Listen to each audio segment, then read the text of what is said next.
पर मोटा मोटी भगवान ने आत्मा के बारे में ज्ञान दिया है, जीव को क्रोध के बारे में बहुत सारे ज्ञान दिए हैं। अब यहाँ पर अर्जुन अपनी जो दुविधाएं थे उसको छोड़कर अब हम सब जीवों के बारे में बात करते हैं।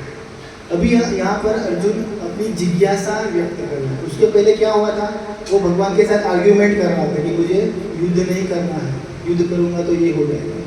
अभी यहाँ पर अर्जुन जिज्ञासा कर रहे हैं कि आप मुझे डिटेल में समझाए कि एग्जैक्टली मुझे क्या करना है। मैंने कहा ना आगे, हमको समझ में नहीं आता कि इसमें करना क्या है, सिर्फ श्लोक दिए पढ़ते जा रहा हूँ पर कुछ समझ में नहीं आता है। तो यही बात भगवान अर्जुन के साथ हो रही थी कि उसको समझ में नहीं आ रहा था कि उसको एग्जैक्टली अभी करना क्या है। तो यहाँ पर अर्जुन कहते ज्यायसी चेत कर्मणस्ते मत्ता बुद्धिर जनार्दन तत्किं कर्मणि घोरेमान नियोजयिस केशव। यहाँ पर अर्जुन कह रहे हैं कि भगवान मुझे बताओ कि बुद्धि श्रेष्ठ है कि कर्म श्रेष्ठ है, मुझे करना क्या है। यहाँ पर बुद्धि में अगर आप कहते हैं बुद्धि श्रेष्ठ है तो मैंने बुद्धि लगाई कि ये सब सारे लोग मर जाएंगे तो युद्ध क्यों करवा रहे हैं। और आप एक बाजू कहते हो कि कर्म करो, ये तेरा कर्म है, तू क्षत्रिय है, तुझे कर्म करना पड़ेगा, ये तेरे को युद्ध करना है। और एक बाजू भगवान कहते हैं कि बुद्धि सबसे श्रेष्ठ है। तो अर्जुन को समझ में नहीं आ रहा था कि बुद्धि लगाऊं कि कर्म करूं। तो ये जो दुविधा है हमारे साथ भी बहुत बार होती है कि एग्जैक्टली हमको समझ में ही नहीं आता कि हमको करना क्या है।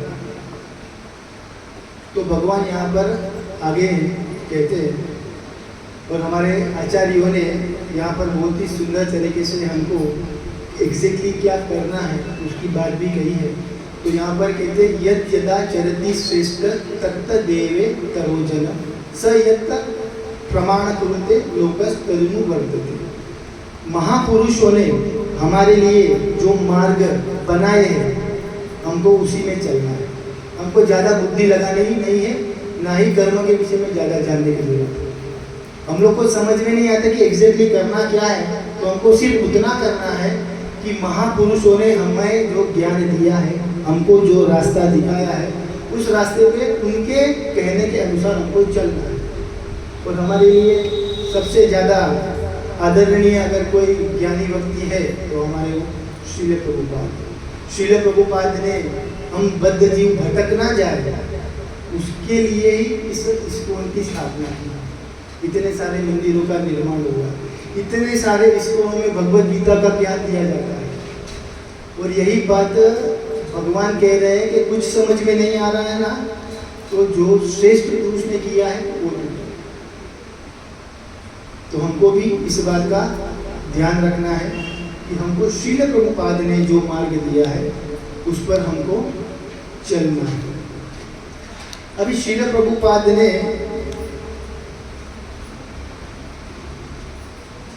बहुत सारे ग्रंथों पर टीकाएं लिखी है।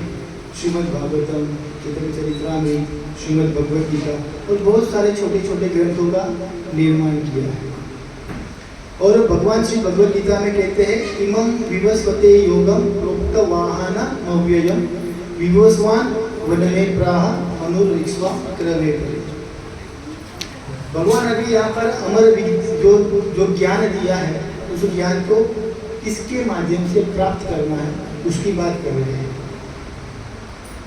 तो यहाँ पर श्रील प्रभुपाद हैं और हम लोग हैं, हम सारे गुरु परंपरा के माध्यम से आते हैं। और इस ज्ञान को अगर हमको प्राप्त करना है तो हमको गुरु परंपरा के माध्यम से ही प्राप्त किया जा सकता है। और हमारे श्रेष्ठ सर्वश्रेष्ठ अगर गुरु के पद पर कोई है तो हमारे श्रील प्रभुपाद जी है ना। तो यही बात भगवान भी भगवद गीता में कहते हैं कि ये ज्ञान भगवान ने भी गुरु परंपरा के माध्यम से ही दिया है। सबसे पहले भगवान ने इस ज्ञान को विवस्वान को दिया। विवस्वान मतलब सूर्यदेव, और सूर्यदेव ने इस ज्ञान को मनु को प्रदान किया उसके पुत्र। और मनु ने ये ज्ञान इक्ष्वाकु को प्रदान किया। मतलब समझ रहे आप, भगवान ने दिया सूर्यदेव को, सूर्यदेव ने मनु को दिया, मनु ने ईश्वर को दिया। यही परंपरा से हमको ज्ञान प्राप्त करना है। अगर ये परंपरा से हम ज्ञान प्राप्त नहीं करते हैं तो हमको भगवद गीता समझ में नहीं आएगी। अब कहने का तात्पर्य यह है कि भगवान ने सबसे पहले सूर्यदेव को ही ये ज्ञान क्यों प्रदान किया। तो सूर्यदेव कहते हैं कि सूर्यदेव संपूर्ण जगत के नेत्र है, समस्त प्राणियों की आत्मा है, सारे ग्रहों के राजा है और समस्त ग्रहण जो ग्रहण लगता है उसके उद्गम स्थान है। इस बात की पुष्टि भी ब्रह्म संहिता में ब्रह्मदेव ने की है।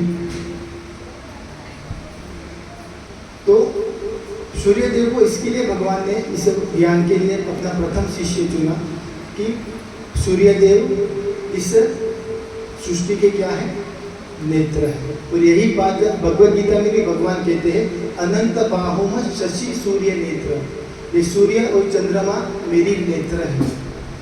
इस बात की पुष्टि भगवद गीता में भी भगवान कर रहे हैं।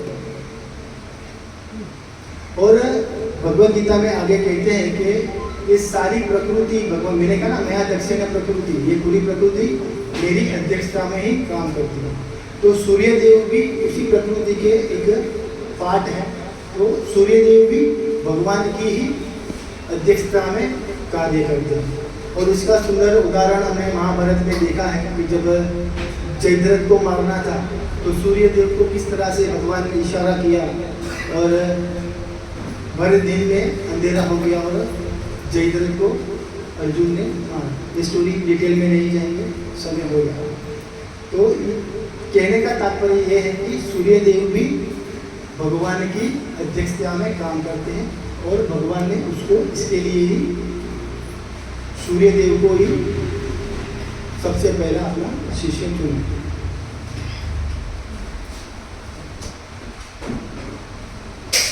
और भगवान गीता महात्म्य में भी कहा गया है कि गीता सुगीता कर्तव्य किमन्ये शास्त्र विस्तरे या स्वयं पद्मनाभस्य मुख पद्मा द्विनिष्ठिता।